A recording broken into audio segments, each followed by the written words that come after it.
Black Star Network is here. Hold no punches. I'm real revolutionary right now. Support this man, Black Media. He makes sure that our stories are told. Thank you for being the voice of Black America, Roland. Stay black. I love y'all. All momentum we have now, we have to keep this going. The video looks phenomenal. See, there's a difference between Black Star Network and Black-owned media and something like CNN. You can't be Black-owned media and be scared. It's time to be smart. Bring your eyeballs home. You dig?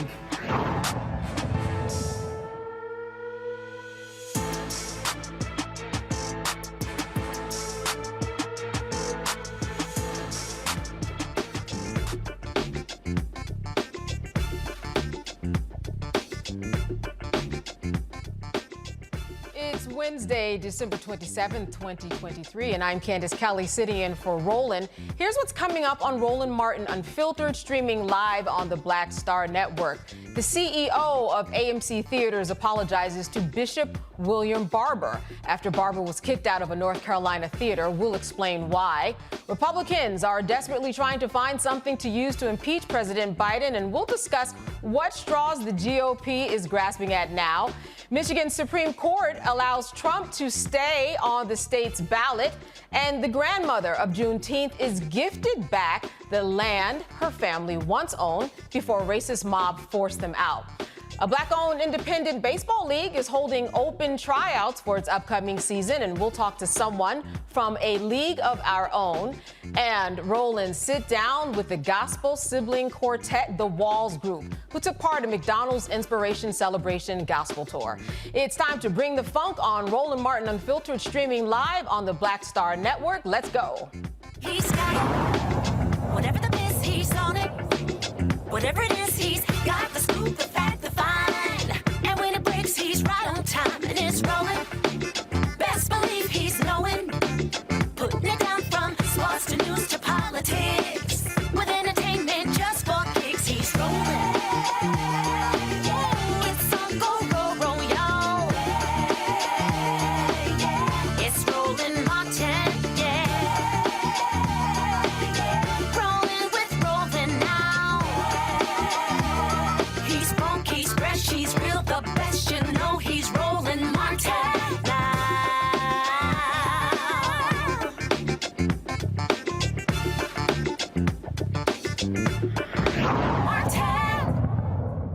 So Bishop William Barber just wanted to see The Color Purple, like a lot of you out there, but instead he was escorted out of the AMC movie theater by two Greenville, North Carolina police officers.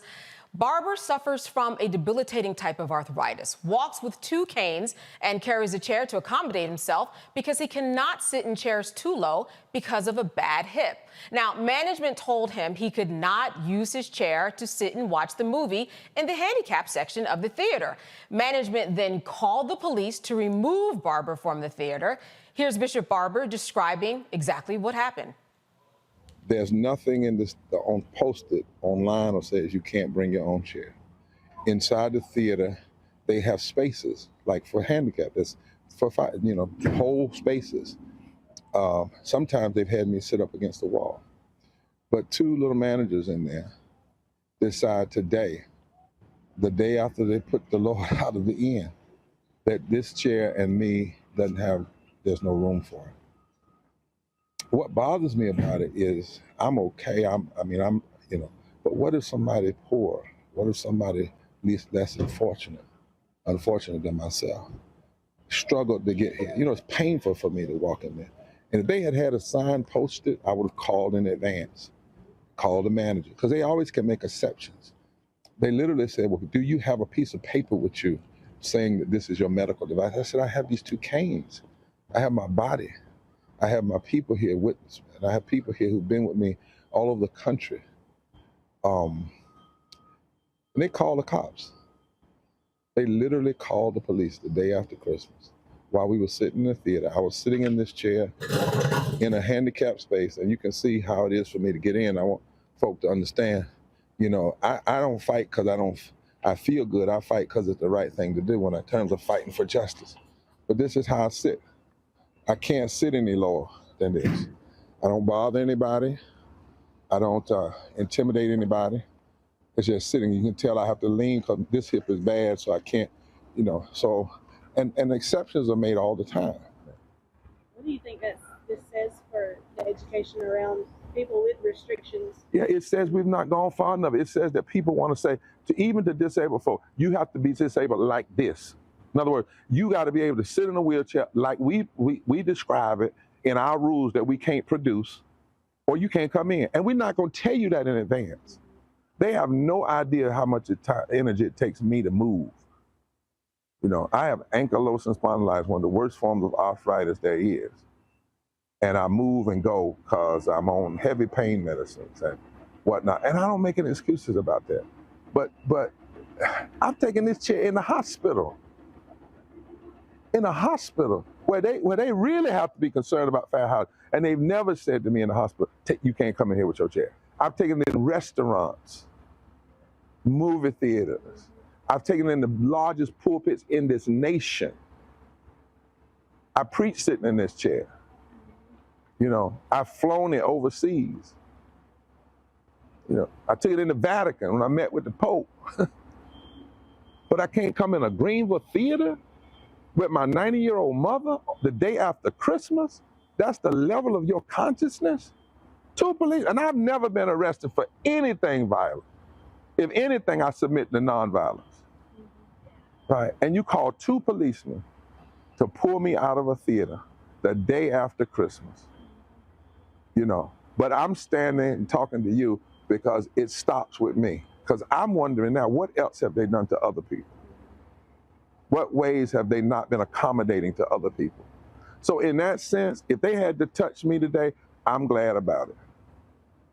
I intend to call the mayors of the city and others and get them involved, because this is, I was standing in there and I was thinking about, what if I had fallen out arguing with them, or somebody like me, and as I said, to this date, they haven't even said, here's your money. When I said to them, my 90-year-old mother, it did not faze them. My 90-year-old mother, who's actually having some mental, I'm worried now about her. Is she got anxiety in there? What's going on? Because she looked back, and I saw her look back, and she stood up, and I said, Mom, it's all right. So she would calm down.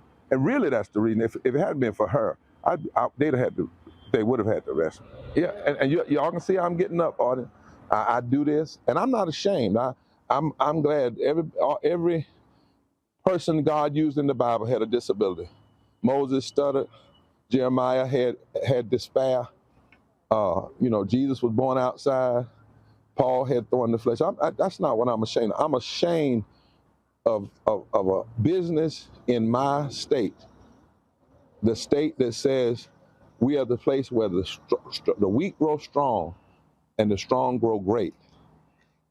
That somebody who's weak with a disability would be thrown out the day after Christmas simply for just wanting to sit in this, out of the way, not in anybody's way, not in any aisle, not by any exit, not in any fire hazard. But they call the police. So here's what happened next. Ryan Noonan, the vice president of corporate communications at AMC Theater, provided the following statement to the local affiliate WNCT. We sincerely apologize to Bishop Barber for how he was treated and for the frustration and inconvenience brought to him, his family, and his guests. AMC's chairman and CEO, Adam Aron, has already telephoned him, and he plans to meet with him in person in Greenville, North Carolina, next week to discuss both the situation and the good works Bishop Barber is engaged in throughout the years. AMC welcomes guests with disabilities. In fact, we have a number of accommodations in our place at our theaters at all times, and our theater teams work hard to accommodate guests who have needs that fall outside of the normal course of business. We encourage guests who require special seating to speak with a manager in advance to see what can be done to best be accommodated at the theater and ensure a safe and enjoyable experience for the guests and those around them. We are also reviewing our policies with our theater teams to help ensure that situations like this do not occur again. Wow. Just a simple trip to the theater. I want to make sure that we bring in our guests on this one. Just wanted to see The Color Purple, that's all. I am joined right now by my guest, A. Scott Bolden, former chair of the National Bar Association and D.C. Chamber of Commerce. Joe Richardson, civil rights attorney. He's coming to us out of Los Angeles. And Terrain Walker. He is founder of Context Media in Atlanta. I want to thank all of you for being with us today. Let me first start with you, Scott. Certainly seems like a lot of civil rights violations going on here. What do you make about this simple trip to the theater that ended with 2 police officers being called, seems like for a non-issue? You know, there weren't civil rights violations, in my opinion. They were just dumb decisions made, right? They're going to get sued for just being dumb and hiring dumb employees or managers who, 2 things. One, they don't exercise or have the freedom to exercise discretion. Reverend Barber said everything that needed to be said. I'm sure my plaintiff's lawyers on this show will fill in the blanks. But I want to talk about white privilege, because white privilege tells them in Greenville, employees and managers of AMC, that if you have an African American who clearly is disabled, but they haven't called ahead and they're not bothering anybody or obstructing any right of way, that if they won't leave, whether they're with their 90-year-old mother or not, that I need to call the police. This is where it gets dangerous for black people and people that don't look like me and my guest or you. This is what we confront on an everyday basis. Because once you call the police, because their white privilege says, call the police, there's this black man here, he's trying to watch a movie. Or these young girls are selling lemonade, or they want to barbecue outside. And then it gets dangerous for black people. See, white America, it doesn't get dangerous for them when they call the police on each other, if they ever do that, but it gets dangerous for us. And thank goodness Reverend Barber, did not exacerbate the situation, left quietly. Wasn't clear whether he left his mother, 90-year-old mother there or not, or they left and what have you. But I want to praise AMC's response, but they need to look at one more thing. That is the training of their employees and giving them discretion to make accommodations for people, especially those who are clearly needing accommodation. Absolutely. I've been with Reverend Barber. It's hard for him to walk, let alone sit down. You can just see it. You don't even have to be close to him. And so it's just idiocy, really, to be honest with you. And so if they get sued, they're going to be sued for being idiots. They're going to be sued for violating the human rights or civil rights, but they can throw that into the lawsuit. You know what, Torin, I want to make sure I get your name right, first of all, and I want to pass it over to you. It seems to me that when we go to the theater, there is an open space for you to bring a chair, whether it's a wheelchair or your own chair. What could have happened that would have made this go so wrong, and how do you feel about the AMC's response? I don't think any of us have been in a theater where we have not seen ramps and we have not seen accommodations for people who have disabilities and be able to sit down. It's surprising to me that this got as exacerbated as it did. It's sad to me because this seems to me like more of a failure on the part of the management of that particular theater. And unfortunately, this is something that happens all too often because, as some of us know, there's been a conversation around customer service and around the quality of customer service people are getting when you're dealing with the public. And this sounds like a situation where somebody either did not want to do their job, or they were too ridiculous, or they were power tripping on the fact that somebody with an obvious disability who has 2 canes, and like your other guest said, I've actually been in spaces with Reverend Barber before. It is difficult for this man to get around.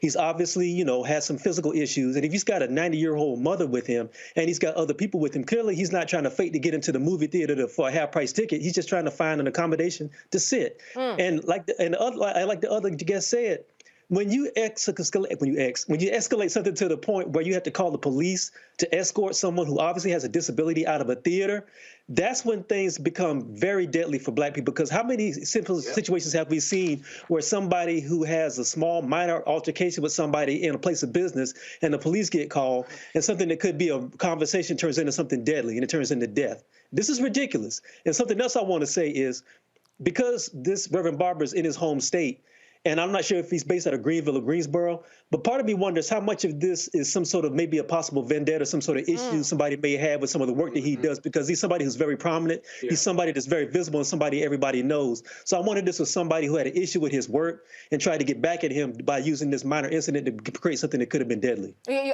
it's an interesting point because it does seem silly. And he would even agree with me in saying that if we look at him, we see he has a disability. So what exactly is the problem? Joe, what are your thoughts here in terms of a lawsuit coming? Listen, I know that the AMC has apologized. There's going to be a meeting to talk about the good Reverend's work and changes to come, but this is a major problem.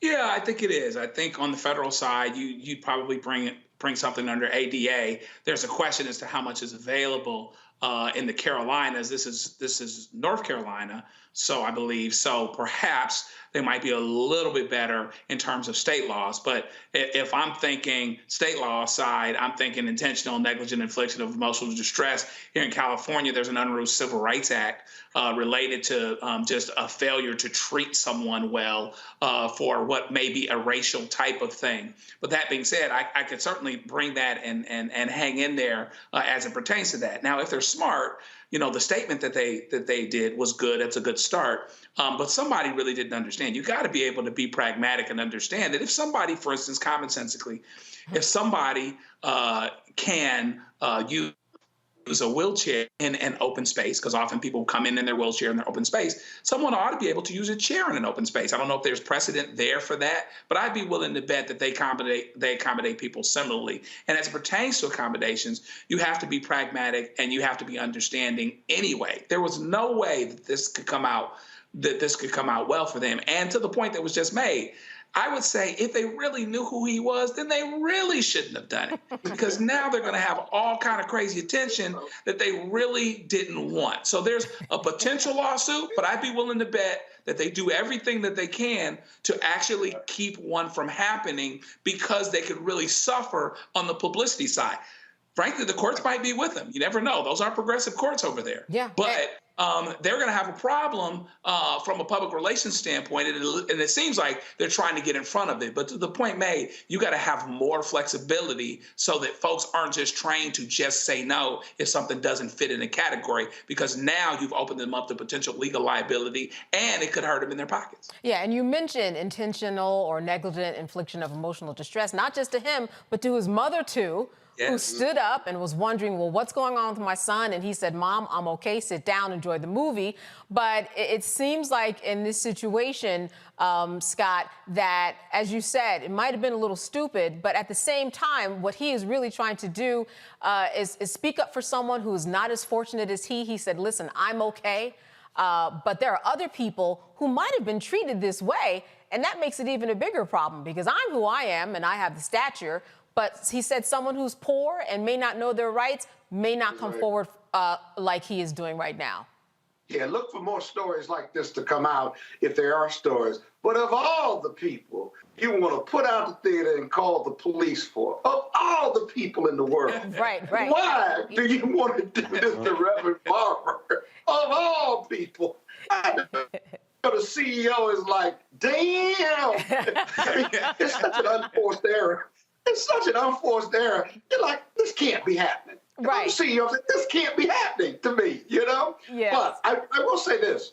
I hope Reverend Barber, and I know of his excellence and his brilliance, I could see him forging a partnership with AMC to not only address this issue, but partnering with his organizations, not only on ADA issues for Black folks, but civil rights issues, human rights issues, and something positive and powerful and financial grow out of this without a lawsuit. Because he is a man rooted in love and justice and freedom and equality. And if the AMC wants to be a part of his organization and partner with him because of his love and justice and freedom and equality, this could be a powerful partnership and the beginning of one that started off in the negative. Let's hope that takes place. And if not, there's always the lawsuit. There's always the lawsuit. There's always the lawsuit. Torin, as we were just talking about, listen, they got the wrong one, or they got the right one, depending upon how you look at it. But here also, I mean, we're talking about him. We're talking about the Color Purple movie. We're talking about so many things that just make this ripe for being wrong. What have you been hearing in terms of, Jess, in your world of journalism about what might become of this particular situation? Well, you know, if you're a business owner and you have a situation like this, the first thought on your mind is, what do I need to do to make this go away? So this is an excellent opportunity for AMC and Reverend Barber, like the brother said, to forge an opinion. What I have been hearing, like, from journalists is like, this is the perfect storm of bad things that could have happened. You have Reverend Dr. Barber, who works in the tradition of Dr. Martin Luther King, who takes an older woman who's in her 90s, who has a history, who probably knows the history of how these things played out in the 1950s and 1960s, going into a theater. Then you have basically management who basically comes up and says, hey, you can't sit here. What does that sound like? And then when that doesn't work, then you call in the police. It's like you basically got a civil rights movement right there in front of you, in front of the whole world. So this is an absolute disaster. And all it takes is for Reverend Barber to get on the phone, and you can get about 20 or 30 black journalists to fly into that city to be right there and get some marches and everything. So it's in their best interest to make this right as quick as possible, get rid of and deal with the people who made this happen in that particular locale, and then make it better. So yeah, this is just, you don't want this. This is the worst possible scenario. Absolutely. As you said, everybody he can call, they're at his fingertips right now. He can start a whole movement with this and make an amazing point. Joe, what are your thoughts about if he does bring a lawsuit? What's the message here? Because he knows his rights, but what do you want people to know? I always tell people, you know, if you feel like something's wrong, there probably is something wrong. Like, in your spirit, in your soul, there's probably something illegal. There's probably a case for action. And what do you want people to know who might be out there thinking, you know, this happened to me? What should people do who are not in a position like he is? I think people should say something, use the opportunity to say something. You know, lawsuits can do one of two things. Sometimes we sue folks because someone is aggrieved, an individual is aggrieved, and the defendant got their hand caught in the cookie jar, as it were. An employer, the jail system. We've got a bunch going on against Riverside County Sheriff right now. Those types of things. But the best case scenario is when you actually get to deal with something systemic and actually change something for the better for everyone. Dr. Barber would absolutely see that opportunity, and I believe sees that opportunity. And AMC, if they're smart, would do the same thing because they're nationwide and they can do it. And it was just said that this is absolutely the worst scenario it could possibly be, but the part that we didn't add that we're assuming is they see it in the color purple. This is not Fast and Furious. Right, exactly. They have got to fix this. I mean, AMC can be on the forefront of making some positive change. Hey, we right around the corner from February. Let's do a justice series in our theaters. There's all kinds of stuff that they could do. But a lawsuit, hopefully at best, a lawsuit by itself isn't necessarily going to change anything unless you can deal with something larger and systemic. Now, sometimes a few individual hits will do something that will make a bunch of folks fall down or whatever else. But this is where America is watching. Much of America is watching. You've got perhaps the most consequential civil rights leader, as much, arguably, as anyone else. And this is an opportunity, and AMC can actually do something and be on the front this way. I tell people all the time, I'm fine for suing people. I'm fine for having a hard case. But why don't we change something permanently if we get a chance to do that? And you can draw more bees with honey. How many times in history has a misunderstanding ended up becoming something out of necessity that was permanent and that was sustainable and dealt with something systemic? This could be one of those opportunities. Absolutely. Well, listen, this ought to be an interesting meeting. Certainly more to come on that. He just wanted to see Silly, that's all. My goodness. Listen, we have more for you after a break, so make sure that you stay with us.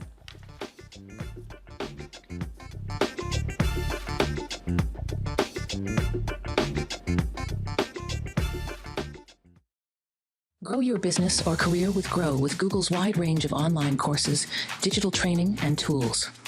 Gain in-demand job skills with flexible online training programs designed to put you on the fast track to jobs in high-growth fields. No experience is necessary. Learn at your own pace. Complete the online certificate program on your own terms. Stand out to employers, get on a path to in-demand jobs, and connect with top employers who are currently hiring. Take one professional career certificate program or all 6. Earn a Google Career Certificate to prepare for a job in a high-growth field like data analytics, project management, UX design, cybersecurity, and more. All professional career certificate programs must be completed by December 31st, 2024. Scan the QR code to complete the application. There are 1,000 scholarships available. Grow with Google and J. Hood and Associates. Be job ready and qualify for in-demand jobs.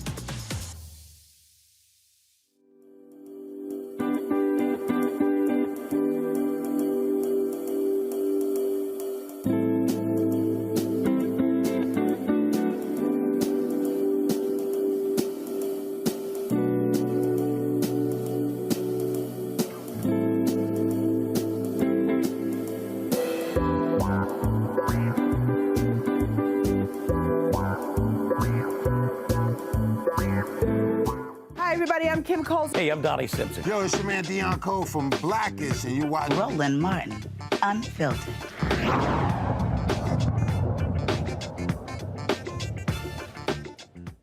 The Republican-led House Oversight and Judiciary Committees are requesting all communications between the White House and Hunter Biden's lawyers that relate to efforts to depose the president's son as part of their impeachment inquiry.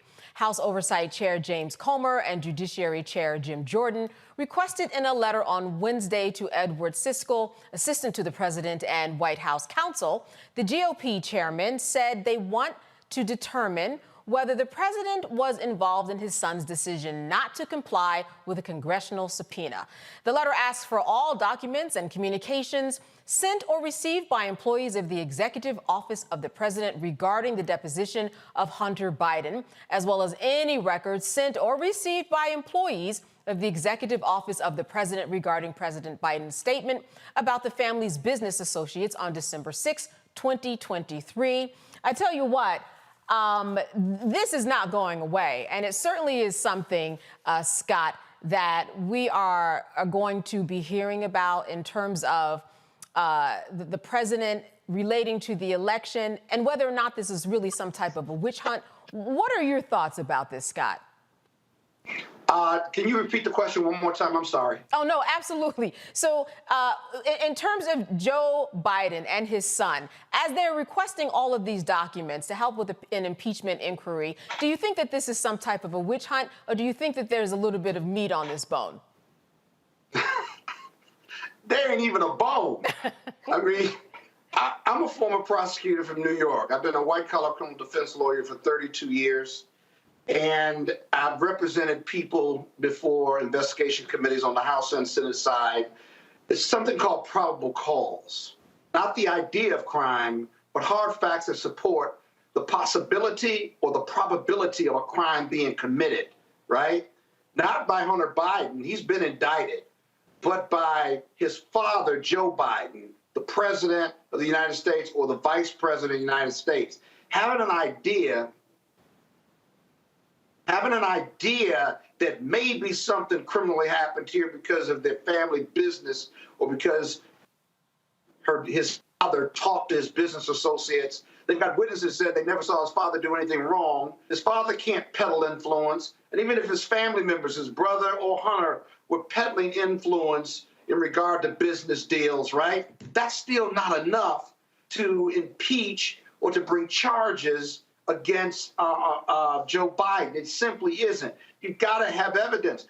You can look at bank accounts and say, well, why did he have all this money coming in, or this $10,000 or $5,000, so what? That's still not enough unless you've got a witness or document or corroboration that says something illegal, inappropriate, or even immorally happened here. The government or the Republicans have none of that, if you will. And say they're going on a women prayer with a lot of circumstantial evidence, but the evidence is the possibility of a crime, not the probability of a crime. Until you get to probability, right, this is a waste of time, money, and resources, even if you've got all the bank accounts. Because Joe Biden has a right to privacy, but he also has a right of innocence, and he's innocent until proven guilty. And so is Hunter Biden here. So this is to offset Donald Trump's 91 federal and state crimes or criminal investigations or indictments that he's facing. But that dog's not going to hunt, because in the end, it's going to be a choice between Biden and Trump. Do you want Biden, who's older with a record of accomplishments and lots of experience, or 91 felony and state indicted GOP candidate by the name of Donald Trump, who is crass, who's crude, and has 4 different criminal trials going on, and has promised retribution and negative energy if he wins this election? I don't think America will reelect Donald Trump given that choice. I simply don't. And if America does, then America deserves what it gets. And pray for all of us. Pray for all of us if that happens in 2024. Torrin, this doesn't look good, though. I mean, a lot to write about here. I mean, when we look at this, they're requesting, they might be doing a phishing exercise, but this doesn't look good. No, it doesn't look good at all. And we have to be clear here. Just because you may be connected to somebody and you may be powerful, I think what's going on here is we have to send a message that nobody is above the law. If there is wrongdoing that's happening here, then it does need to be investigated. Now, we can have a conversation about whether this is politically motivated, which I personally believe it is. But if you look back at the history of people who have been indicted, who have been convicted in some cases, and also have been under intense scrutiny for things that for far less, I don't see any problem with that.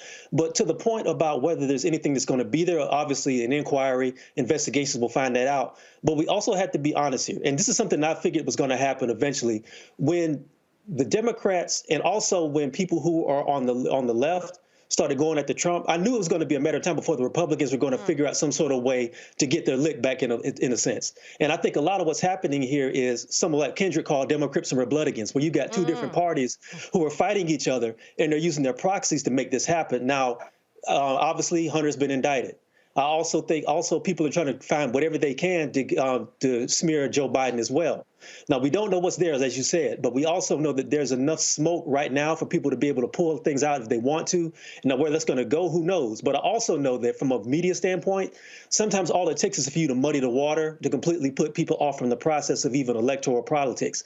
And if you muddy the water enough, and if you get enough stories out there floating around to make people decide, have questions about where they're going to decide when it comes to November, sometimes that's all you need. All you need is for people to be curious enough and be questioning enough to not go into the people you want them to deal with, and that's all you got. Sometimes that's the win right there, is to make people not move. Absolutely. Now, Joe, do you think that this is all part of a political strategy, or do you think when you look at Hunter Biden, there was an indictment for a reason, and there were a lot of other things that he could have been indicted for? But what are your thoughts about whether or not there's still a fire out there? To Brother Bolden's point, Hunter Biden is innocent until proven guilty, but he's been hot for a minute. Yeah. And everybody knows that he's been hot for a minute, and I think Hunter Biden has some problems. We'll see if it ends up resulting in criminal conviction. And by the way, this is Biden's independently operating Justice Department, by the way. This is his father's Justice Department, okay? And so there is an air of legitimacy, I would say, because it's going on under the circumstances that it's going on. Do you really think Trump's Justice Department would ever prosecute his kids? It would never happen.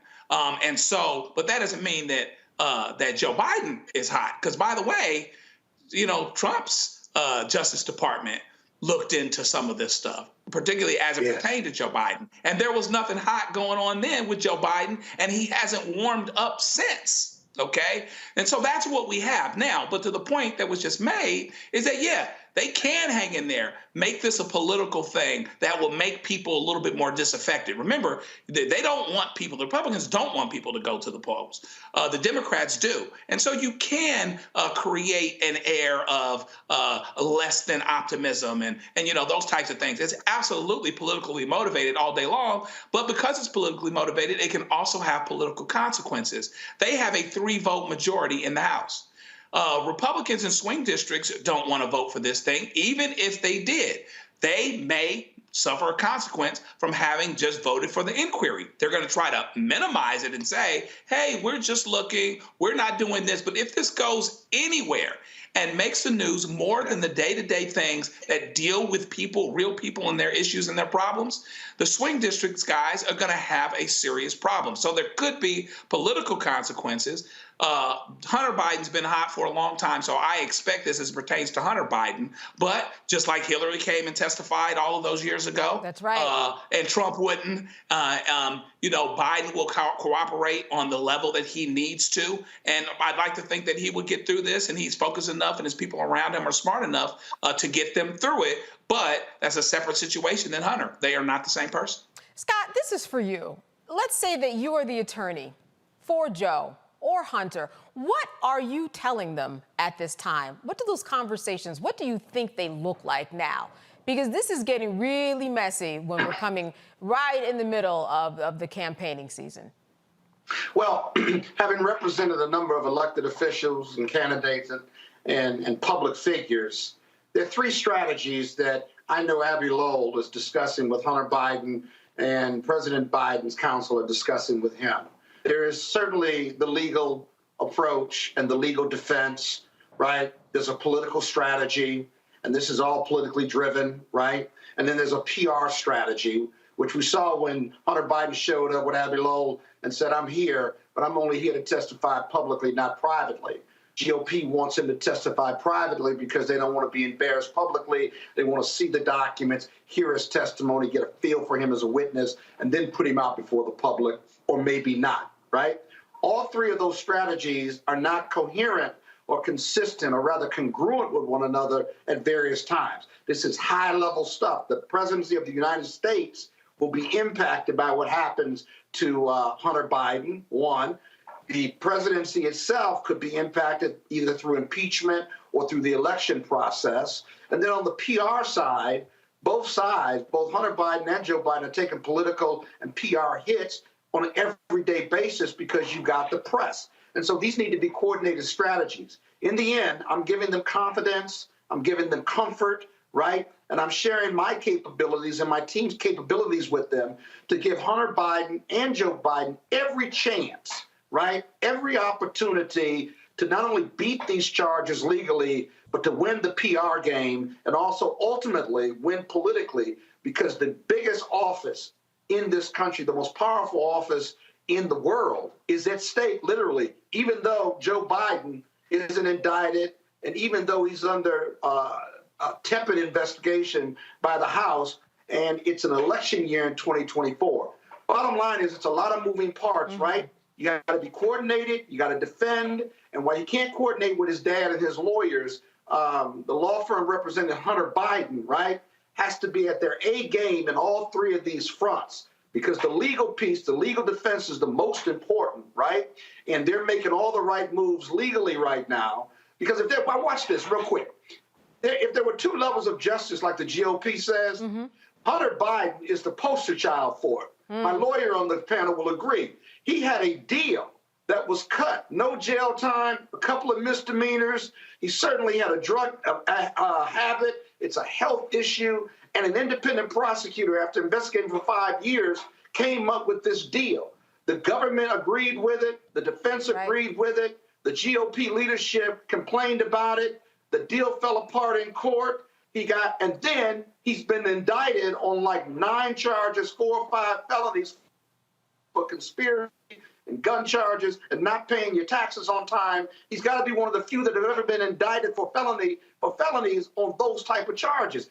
That makes absolutely no sense. And watch Abbe Lowell, his defense lawyer, make a big deal of it, not only in court, but out of court on the PR and the political side. So a lot to watch, unfortunately, but there's a presidential election coming up in 2024, and it's for all the prizes. Yeah, absolutely. Joe, we're agreeing with that advice. I mean, all the strategies that have been talked about, are you adding a little something? Yeah, no doubt about it. You absolutely have to coordinate your strategy. I think PR is incredibly important as well. You know, legal, of course, is about what's going on in the box, but there is a public information war to win. And perhaps in that way, not only can he help himself, but he can actually help his father. All right. That's right. That's right. You can jump in. If somebody wanted to jump in. No, I will say this, just from speaking from a media standpoint, Yes. I think something that's very important to understand is that people have to be very wary of the fact that PR is different from journalism. And I think sometimes people have to understand that even though these stories may not be pleasant for some of the people on a political level, the point of a journalist is to get to the truth. And there's going to be some things that are going to come out during this inquiry and probably if this goes to trial that are not going to be pleasant. And I think some people are going to have to separate what they want to see from the truth. And that's going to be on both sides of the aisle politically, and it's also going to be down on both sides of the aisle from a PR standpoint and from a journalism standpoint. I think it's going to be incumbent on a lot of journalists, if they are journalists, to understand that you have to be able to report the facts, regardless of what your personal opinions are, and put those out there. That has to be people need to be made aware of that as well. Oh, absolutely, absolutely. If someone's going to get down to the bottom of it, it's going to be the journalists. All right, Roland Martin Unfiltered. We'll be right back after this break. You're watching the Black Star Network. Hatred on the streets, a horrific scene, a white nationalist rally that descended into deadly violence. White people are losing their damn minds. As an angry pro-Trump mob storms the U.S. Capitol, we've seen shooting. We're about to see the rise of what I call white minority resistance. We have seen white folks in this country who simply cannot tolerate black folks voting. I think what we're seeing is the inevitable result of violent denial. This is part of American history. Every time that people of color have made progress, whether real or symbolic, there has been what Carol Anderson at Emory University calls white rage as a backlash. This is the rise of the Proud Boys and the Boogaloo Boys. America, there's going to be more of this. Here's all the Proud Boys, guys. This country is getting increasingly racist in its behaviors and its attitudes because of the fear of white people. The fear that they're taking our jobs, they're taking our resources, they're taking our women. This is white fear.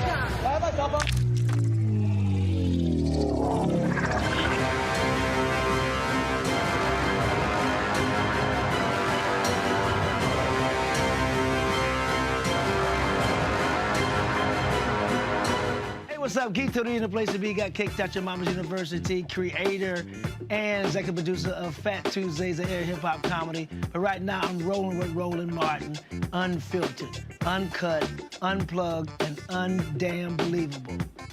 You hear me?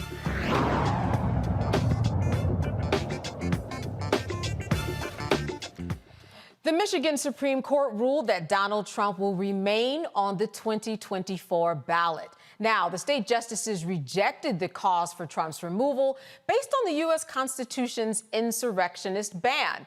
Unlike in Colorado, the Michigan courts rejected the case wholly on procedural grounds. They never reached the questions of whether the January 6th was an insurrection or whether Trump engaged in it. The Michigan lawsuit was filed in September by an advocacy organization, Free Speech for People, on behalf of a group of voters. It also pursued an unsuccessful 14th Amendment challenge against Trump in Minnesota and recently filed a new case in Oregon.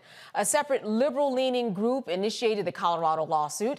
These dueling outcomes could set the stage for the United States Supreme Court's involvement. Certainly that is going to be the case. I wanted to start with you, Torin. It seems to me, like, as we know, the Supreme Court must speak, and certainly they are going to speak, but this is very, very confusing when you look at Michigan and look at what Colorado has already decided. There are so many moving parts here, and we don't know what other states are coming up next with perhaps the same or a totally different decision, because this decision in regards to Michigan was based on procedural grounds, saying that the Secretary of State did not have the right to even determine whether or not Trump could be on the ballot. What are your thoughts about all of these different decisions that have come in so far with Michigan and Colorado? I think the public is going to get a really quick education about state politics and also about federal politics and how the three branches of government work, because I think people don't understand that what you're going to see is going to be a piecemeal, state-by-state process about whether Trump is going to be eligible to be on the ballot or not. And when you see these sorts of things play out, what's going to happen is it's going to end up going up to the Supreme Court, because when you have 50 states, and I think, like I said, every state is going to rule on this. Then there's going to be countersuits. Then there's going to be counter arguments on that. And it's going to be so confusing that the backlog of paperwork and the backlog of procedure and legislation is going to have to be hammered out by the Supreme Court. Now, when it gets to the Supreme Court, it's going to be interesting to see whether or not that's going to be something that's going to be binding up close enough to the point where it gets to the place where we're at the time when the election comes close. Because if you move it too close to the time for election when he's eligible to become on the ballot, then it's going to end up devolving back to the states, and then we're going to have to do this whole process all over again. I think what's going to happen is you're going to see procedures happen in American politics in 2024 that you have not seen in the last 200 years. So I don't know what's going to happen. It's like every day there's going to be something new. That's all I can say. Who knows? Definitely who knows. What we do know is that on January 4th, that's the deadline for Trump and his team to file with the Supreme Court and appeal. But it seems to me that what his team is saying, Joe, is that we need to go to the legislators. We need to go to Congress. They are the ones who need to make this decision, which is interesting because the Constitution is what it is. It's actually something that people don't question, and it is actually the final word that people just carry out. Certainly, I don't think that this is a very good decision that Trump is making in terms of let's question what the Constitution says. Let's question the 14th Amendment. What do you think his strongest argument will be, though, when he does file by January 4th, Joe? What I would say, there's a couple things. First of all, with an election coming up, you want to be able to say that you want the people to decide. Now, of course, in the back door, he's trying to keep certain people from voting. We understand that, but let's just go along. Let's just play along like he really wants everyone to vote. You want to say that you want the people to actually be the ones to decide who's on the ballot. They are very well, perfectly capable of doing that. And of course, he's going to argue that it's a political stunt, those types of things. But I would be saying, if I'm him, let the people decide. By the way, here's a separate thing. He hasn't been convicted of anything yet. He's been impeached a couple times. Sure. And there is an election interference case, but he hasn't been convicted of anything yet. And so if I were him, I would probably use that as well. But I also might say, because I'd expected the Supreme Court to rule for me, possibly because I put a few of them there, that this ought to all be resolved at the Supreme Court so that we can move forward. Because he doesn't want to be put off on the ballot anywhere else. Now, on the other hand, he may say that, well, we want to buy time and run out the clock and all of these other things, but he doesn't want to run out of the clock on anything that has the potential to keep him off the ballot right now. And so, it's going to be interesting because we just don't have any precedent for it. That's right. And that is very key because the Supreme Court didn't know what to do in terms of they haven't really made their case, right? And in terms of leaving everything to the states' rights, when it came to abortion, they left that power in the states. And now when it comes to this particular decision, they have to come and step in and say something or else it certainly is going to be confusing. Is it not, Scott? Yeah, not as confusing as you may think. I'm a former state party chair for the Democrats here in Washington, D.C. Let's unpack this a little bit more, right? The states control the elections, whether they're for federal office or state office. That's the first thing. And, the Republicans are big on state rights. Secondly, the Republicans are strict constructionists of the Constitution. The plain reading of the Constitution is what controls their outcomes in a conservative court or a conservative justice and how they lay it out in their opinions. Thirdly, and most importantly, Colorado had an enabling statute that called for those who had standing to challenge someone being put on the ballot. There were findings of facts and conclusions of law made by a judge that, in fact, Donald Trump had engaged in an insurrection. But they still said that at the primary level, that wasn't the final ballot, essentially. And so they were going to hold their opinion until the appeal was resolved. The Court of Appeals in Colorado indicated it supported that decision and endorsed that decision. And now that appeal is going to the U.S. Supreme Court. And so Colorado has made findings of fact. That's really different than Michigan and Oregon and some of these other states. All of them have very different procedural or even administrative processes as to challenge somebody on the ballot. Every state has a process for challenging somebody, but some make findings of fact, some don't. And so Michigan indicated, and this is really important, and Minnesota indicated when they denied putting him off the ballot, it was the primary ballot that they kept him off because it wasn't the final ballot. And so this fight is going to be rekindled after the primary, because then the final ballot and who gets on the final ballot is what's going to be litigated. The state parties in Michigan can determine that, but even the court in Michigan said this isn't the final ballot, and there is a mechanism for challenging it. So this is going to be reverberating.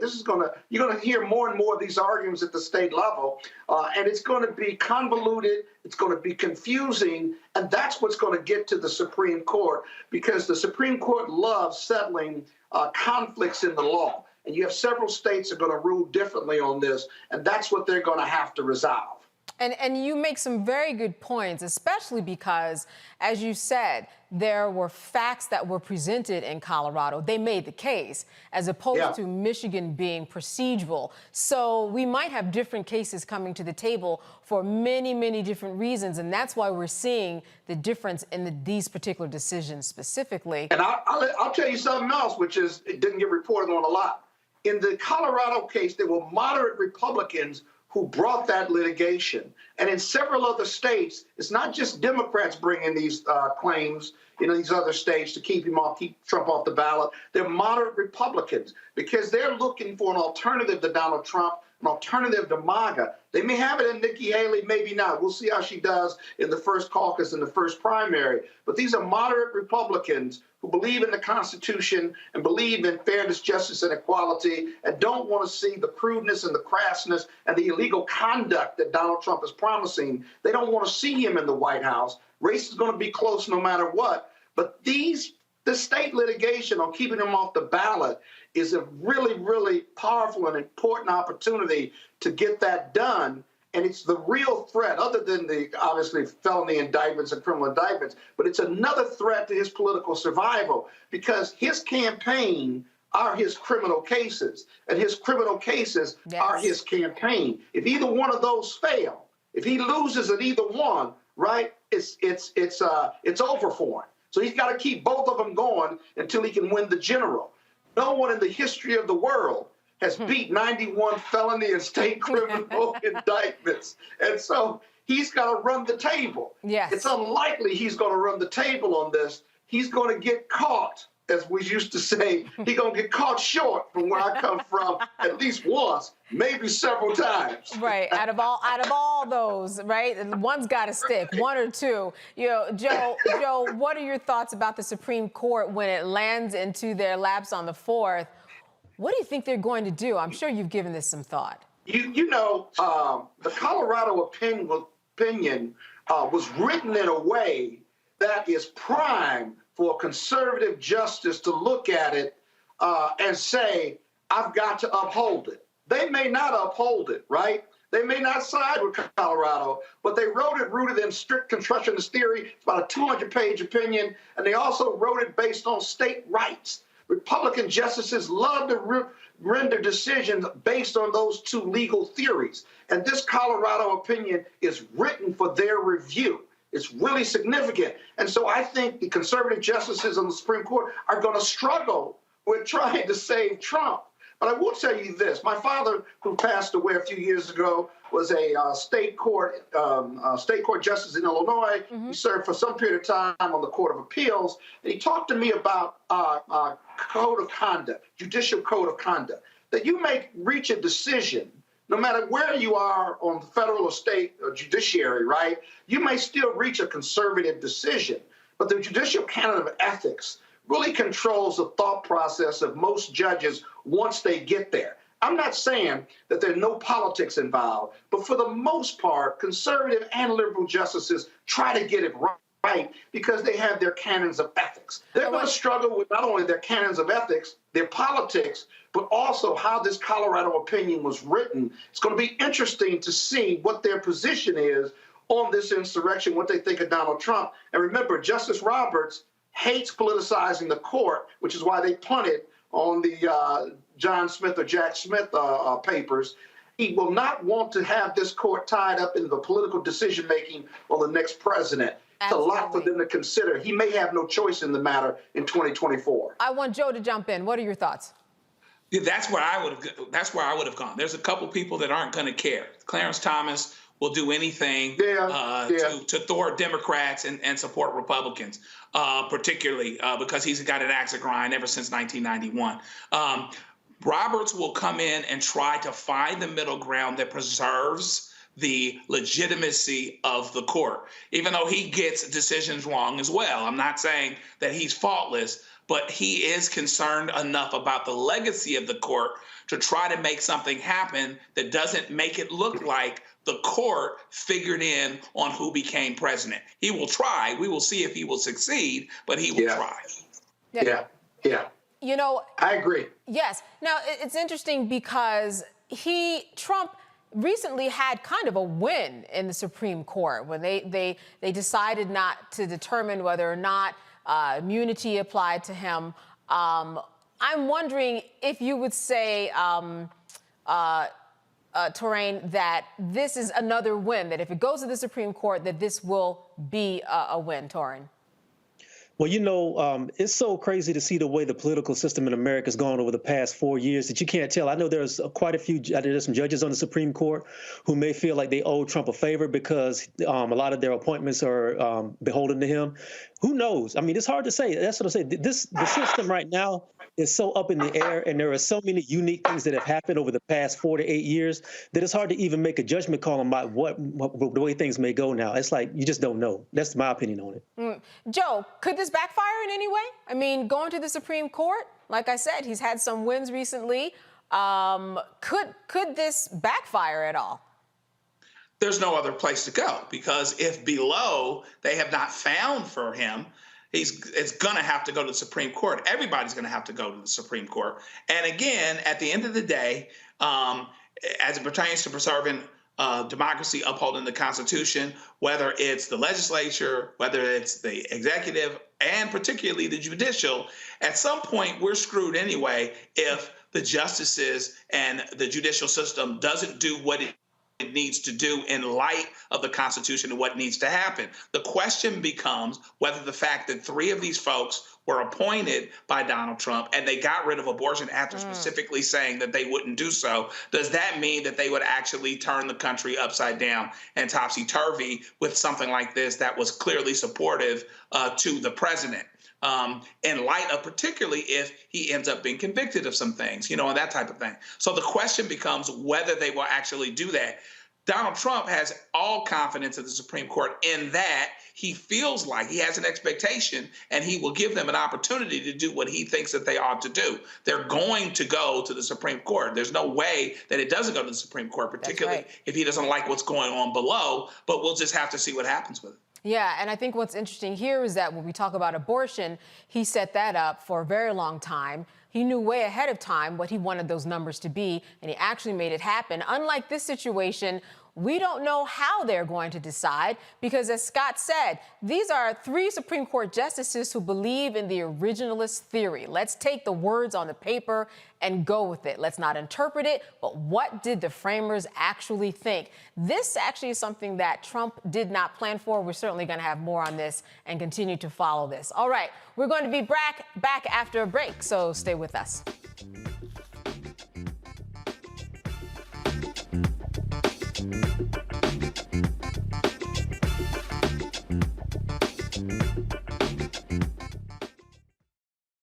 Don't you think it's time to get wealthy?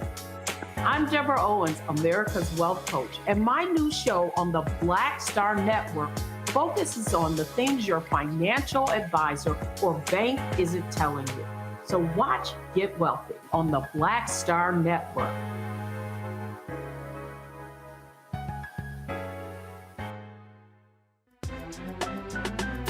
I'm Faraji Muhammad, live from LA. And this is The Culture. The Culture is a two-way conversation. You and me. We talk about the stories, politics, the good, the bad, and the downright ugly. So join our community every day at 3 p.m. Eastern and let your voice be heard. Hey, we're all in this together. So let's talk about it and see what kind of trouble we can get into. It's The Culture, weekdays at 3, only on the Black Star Network.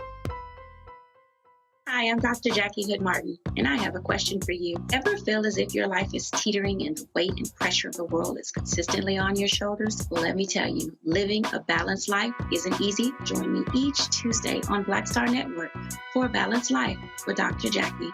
We'll laugh together, cry together, pull ourselves together, and cheer each other on. So join me for new shows each Tuesday on Black Star Network, A Balanced Life with Dr. Jackie.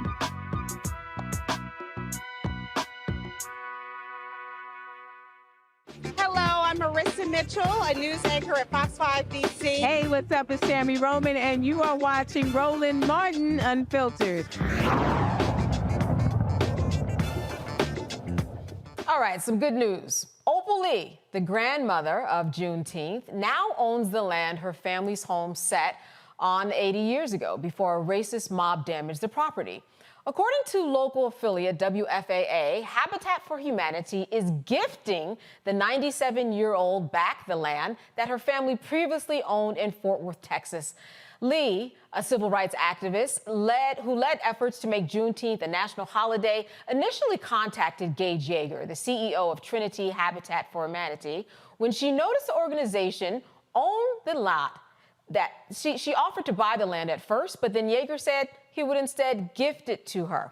The organization is also building a home for her on the land. Well, this is some good news. Listen, it's not always that we have good news, right? But this is really something, and I'm just wondering, Torin, what are your thoughts about this? This is something good to write about, right?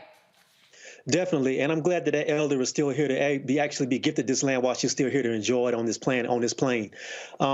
Unfortunately, you know, these stories are all over the country. You hear these stories about people who've had their land taken. You heard about wealth removal. You heard about people who've created inventions who are Black, who've had those inventions stolen from them. And land theft is something that we don't talk about enough as a community, but this is something that I think most of our grandparents and some of our great-grandparents have stories about land that was gifted to them or land that was deeded to them in the 1920s and 1930s, and sometimes after the Civil War that was outright stolen from them. That's right. Either by violence or by legal machinations and everything. So I'm just glad this happened. What I would like to see is more stories like this coming forward, because I guarantee you there's stories like this all over the country of elders who have these stories. And I think we need to start talking to our elders who have experienced this so we can do our own research and maybe partner with people who are focused on giving our people our land back. You know, Joe, I've been reading about a lot of these deed thefts that have been going on, especially in Brooklyn or communities that are historically Black. And then you have older people that are there. They don't understand what is happening when they're signing a piece of paperwork, what's in this small print. This certainly worked out well for Opal Lee in terms of getting this back. But there's certainly a lot that people should keep in mind when it comes to, I have a property and how should I properly manage it and make sure that the people who are out there, those phone calls too. I don't know if you've gotten a phone call asking about a property, and if you want cash, we can give you cash for it. But there's certain things that people should keep in mind when they have a property, especially if it has history attached to it. Is there not, Joe? Yeah, for sure. I mean, and it really comes down to most people have generational wealth do because of the homes and because of the homes that they own. And it is very, very easy to sign your property away without knowing. And it's also very, very easy to not see the big picture once Big Mama dies and Pookie and Ray Ray are fighting over property, and they decide because they live close to SoFi in Inglewood, and they can sell their 1,200 square foot bungalow for $1 million, it seems like the thing to do. Meanwhile, back at the ranch, what you've done is you've given away, basically, you've gotten a value for it, but a generational wealth and a placement in a community. And so one of the things that has happened, I think, is that we have to have larger lessons about the larger issues related to this, how hard it was to get property. Read the book, Color of Law, and the things that happened, how the interstates split up neighborhoods that were racially mixed and took properties away from us.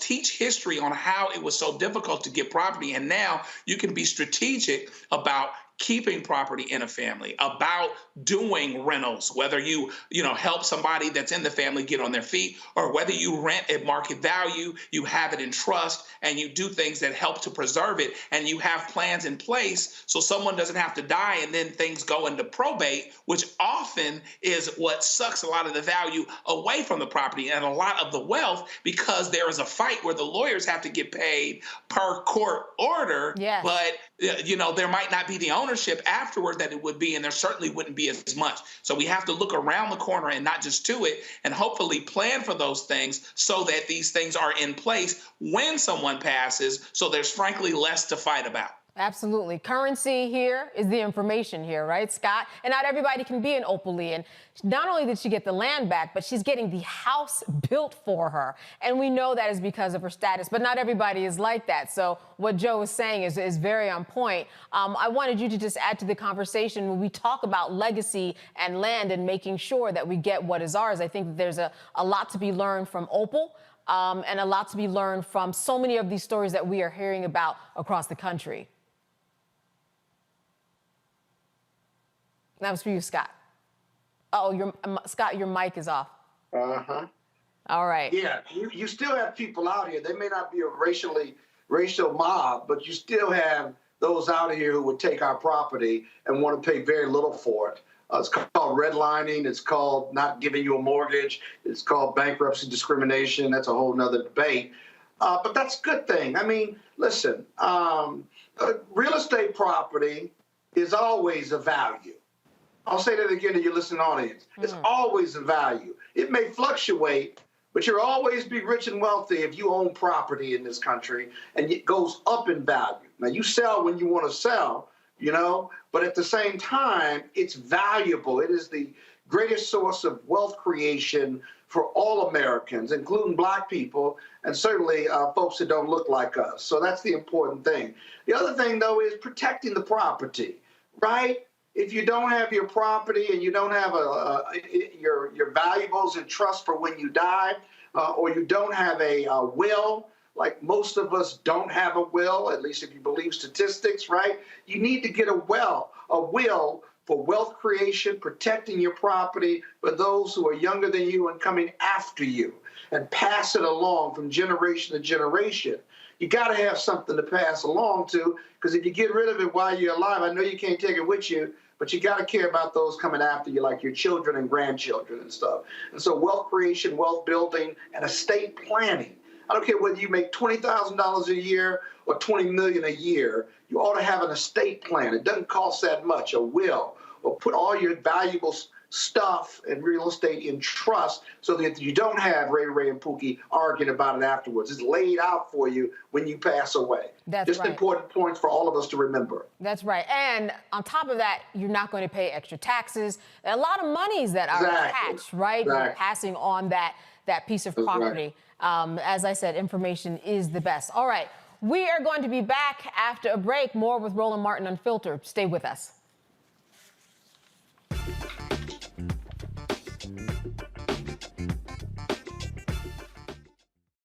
Next on The Black Table with me, Greg Carr, the enigma of Supreme Court Justice Clarence Thomas. What really makes him tick, and what forces shaped his view of the world, the country, and Black America? The answer, I'm pretty sure, will shock you. And he says, people think that I'm anachronistic. I am. I want to go backwards in time in order to move us forward into the future. He's very upfront about this. We'll talk to Corey Robin, the man who wrote the book that reveals it all. That's next on The Black Table, only on the Black Star Network. I'm Dee Barnes, and this week on The Frequency, we talk about school to prison pipeline, book bans, and representing for women's rights. The group Moms Rising handles all of this. So join me in this conversation with my guest, Monifa Bendelli. This is white backlash. This is white fear that happens every time Black people in the United States help to walk the United States forward towards what is written on the paper. Right here on The Frequency on the Black Star Network.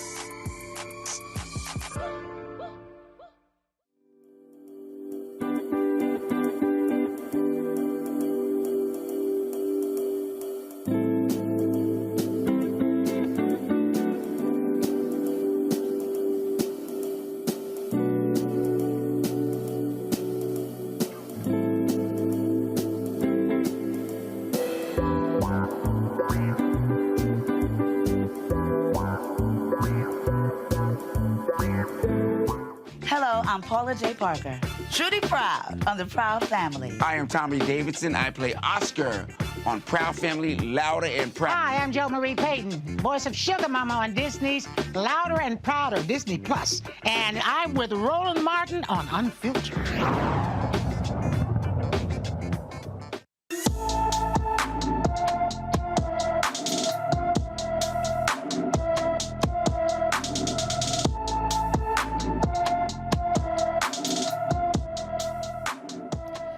Cassidy Clausell Young has been missing since November 26, 2023, from her Harvest, Alabama home. The 15-year-old is 5 feet 5 inches tall, weighs 125 pounds, and has black hair and brown eyes. Cassidy's ears and navel are pierced, and she wears braces. She may be wearing a blonde wig.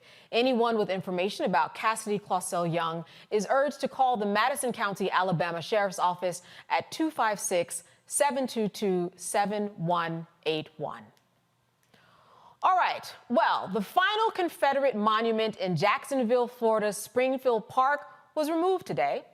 Mayor Donna Deegan ordered the removal of the monument called Women of the Southland. The monument has stood in the park north of downtown since 1915.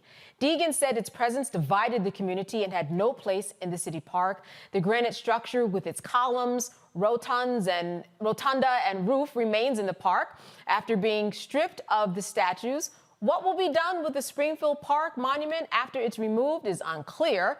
Previously called Confederate Park, Springfield Park was renamed in 2020. So I guess it's just about time. Would you say, Torin?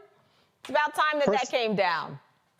First of all, I got to give a shout out to my hometown, Duval. Oh, all right. I grew up in Jacksonville. I grew up not too far from Springfield on the west side. So it's a beautiful thing. But I do got to say this.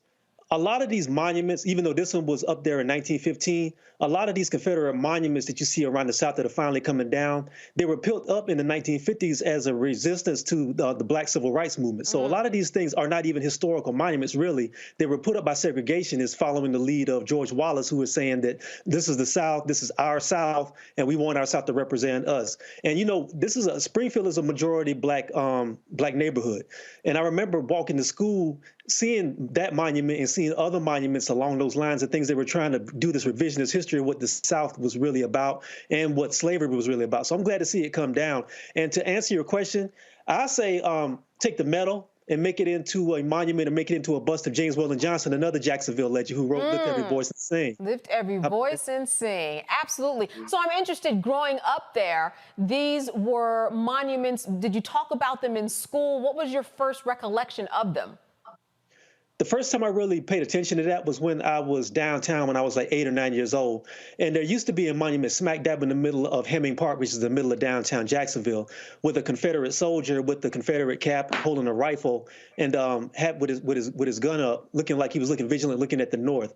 And I asked my mother what it meant, and she gave me the history of like the Confederacy, and she also told me about Florida and Jacksonville's part in the Confederacy. That's when I first became aware of it. And I was always a big fan of history, so I started just doing research and looking it up. And I realized that some of the stuff I was being told in school about what the Civil War was like and what the Civil War was about was totally antithetical to what it really was. It was about keeping black people enslaved. It was about keeping us in chattel slavery, and they weren't defending themselves. They were trying to export a hateful, bigoted ideology to the north and also to Brazil and also to South America. That's when I became aware of it. Then I began to ask questions. And sometimes the answers I got didn't really match up with the history. And I had to do my own research, which like a lot of young black people had to do down there. You had to really do your own research. You had to dig for yourself. But in doing that, you learned what the real truth was, and that was good too, so you could educate other people. I'm just glad that we have a mayor that was able to really push forward an idea to remove this legacy, because it is history, but it doesn't need to be history. It needs to be celebrated. It needs to be people need to be made aware of it and leave it in the past and go look for it if you want to, but it doesn't need to be praised. Wow, thank you for that insight and taking us back to your youth. You know, Scott, what's very important too about what Torin mentioned was you had the right people in power in order to make that happen. And that's a really big deal. We talk about that a lot on this show.